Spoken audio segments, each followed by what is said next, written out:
Hello friends, welcome back to my channel. இன்றைக்கி சூப்பரான evening snacks recipe, sweet snacks recipe என்னன்னு பார்க்கலாம். பால் பன் எப்படி செய்யலான்னு பார்க்கலாம். அதுக்கு ஒரு பவுல் எடுத்துருக்கேன். இப்போ பாருங்கள், இது வந்து 250 கிராம் அளவுள்ள ஒரு பவுலில் நான் வந்து மைதா மாவு எடுத்துக்கிறேன். மைதா மாவு இதில் போட்டுடலாம். அதுக்கப்புறமா இதே பவுலில் அரை கப் சர்க்கரை பொடி பண்ணி வச்சுருக்கேன், அதையும் இதில் போட்டுக்கலாம்.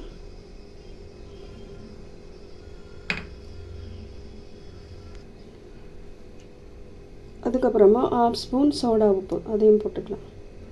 பேக்கிங் சோடா போட்டிருக்கேன். இது எல்லாத்தையும் நல்லா மிக்ஸ் பண்ணிடலாம். கையில் மிக்ஸ் பண்ணிவிட்டு அதுக்கப்புறமா மற்ற இன்க்ரீடியன்ட்ஸை நம்ம ஆட் பண்ணிக்கலாம். இது வந்து மதுரையில் ரொம்ப ஃபேமஸான மதுரை பால் பன்.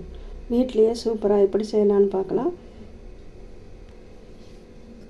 இப்போ ஃபஸ்ட்டு இது எல்லாத்தையும் நல்லா மிக்ஸ் பண்ணிடலாம். இது ஈஸியாக செய்யக்கூடிய ஒரு ஈவினிங் ஸ்நாக்ஸ் ரெசிபி தான். Sweet snacks recipe. இதை மிக்ஸ் பண்ணியாச்சு. அதுக்கப்புறமா 2 ஸ்பூன் பால், அதுக்கப்புறமா 1/4 கப் தயிர்,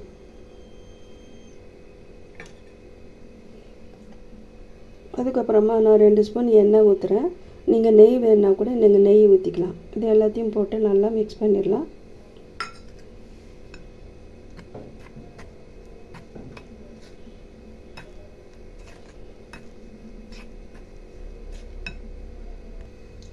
பாருங்கள், நல்லா மிக்ஸ் பண்ணியாச்சு. நம்ம சர்க்கரை அரைச்சி போட்டனால அதுலேயே வந்து இலகி வரும். நம்ம பிசையும் போது அவசரப்பட்டு தண்ணி ஊற்றிடாதீங்க. இந்த மாவு பதம் வந்து நம்ம போண்டா போடுவோம் பார்த்திங்களா, எண்ணெயில் கொஞ்சம் கொஞ்சமாக எடுத்து அந்த பதத்துக்கு வரணும். அதனால் கொஞ்சமாக தண்ணி ஊற்றி இதை நம்ம பிசைஞ்சிடலாம்.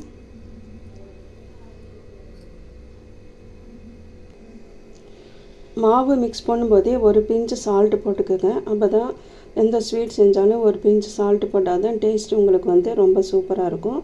இப்போ கொஞ்சமாக தண்ணி ஊற்றி பிசைஞ்சு வச்சிடலாம். கொஞ்சம் இந்த மாவு மைதா மாவுனால பிசு பிசுன்னு தான் ஒட்டும். அதனால் இந்த போண்டா போடுற பதத்துக்கு இந்த மாவை பிசைஞ்சிடலாம். பாருங்கள், மாவு கொஞ்சமாக தண்ணி ஊற்றி பிசைஞ்சாச்சு. இப்படி தான் ஸ்டிக்கு மாதிரி இருக்கும், கையில் ஒட்டி தான் இருக்கும். இப்போ இந்த மாவை அப்படியே வந்து நம்ம ஒரு 15 மினிட்ஸ் ஒரு மூடி போட்டு மூடி வச்சிடலாம். அதுக்கப்புறமா இந்த சூப்பரான பால் பன் செய்ய ஆரம்பிச்சிடலாம். அதுக்கப்புறமா நம்ம ஒரு சர்க்கரை பாகு ரெடி பண்ணணும், அதை ரெடி பண்ணிடலாம்.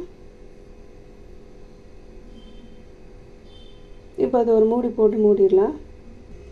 பாருங்கள், மூடி போட்டு மூடியாச்சு. சாயந்தரம் ஸ்கூல் முடிஞ்சு வர உங்கள் குழந்தைங்களுக்கும் பெரியவங்களுக்கும், ஆஃபீஸ் முடிஞ்சு வர பெரியவங்களுக்கு இது மாதிரி ஸ்நாக்ஸ் வந்து நீங்கள் செஞ்சு கொடுக்கலாம். ரொம்ப சூப்பராக இருக்கும். இது 15 மினிட்ஸ் கழித்து நம்ம பார்க்கலாம்.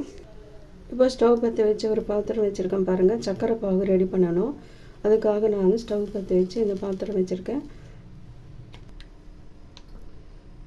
1/4 கப் அளவு தண்ணி ஊற்றிக்கிறேன். இதில் 1/2 கப் அளவுக்கு சர்க்கரை எடுத்துருக்கேன். இதை போட்டுடலாம். இதில் பாகு பதம் எல்லாம் எதுவும் எடுக்க வேண்டாம். அப்படி கையில் எடுக்கும்போது ஒட்டுன மாதிரி வரும் பார்த்தீங்களா, பிசு பிசுன்னு வரும். அந்த ஸ்டேஜில் எதை ஆஃப் பண்ணிடலாம். இப்போ இதை நல்லா மிக்ஸ் பண்ணிடலாம்.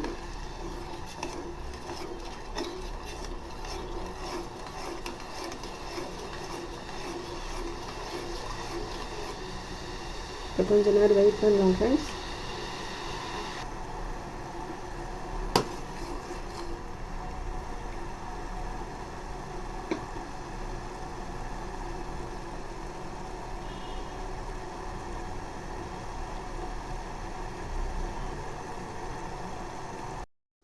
ஃப்ரெண்ட்ஸ், 15 மினிட்ஸ் ஆயிடுச்சு. இப்போ இதை ஓப்பன் பண்ணி பார்த்துடலாம்.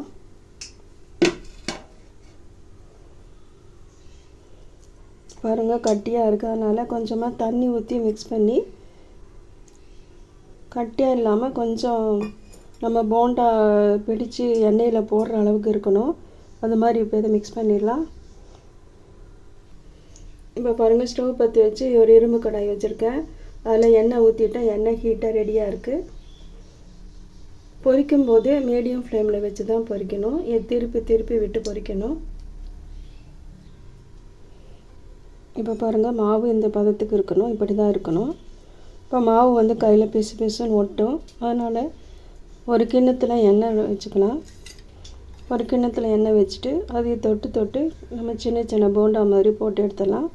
சர்க்கரை பாகம் ரெடியாக இருக்குது. நம்ம பொரிச்ச உடனே சூடாக சர்க்கரை பாகில் போடக்கூடாது. நல்லா ஆறணும்.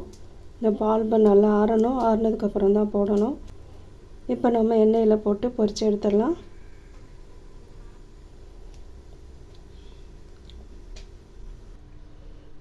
பாருங்கள், இது மாதிரி போட்டு பொரித்து எடுத்துடலாம்.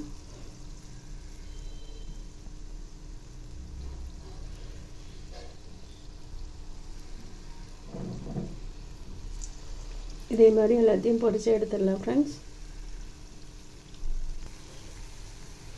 இப்போ இது எண்ணெயில் நல்லா திருப்பி விட்டுடலாம்.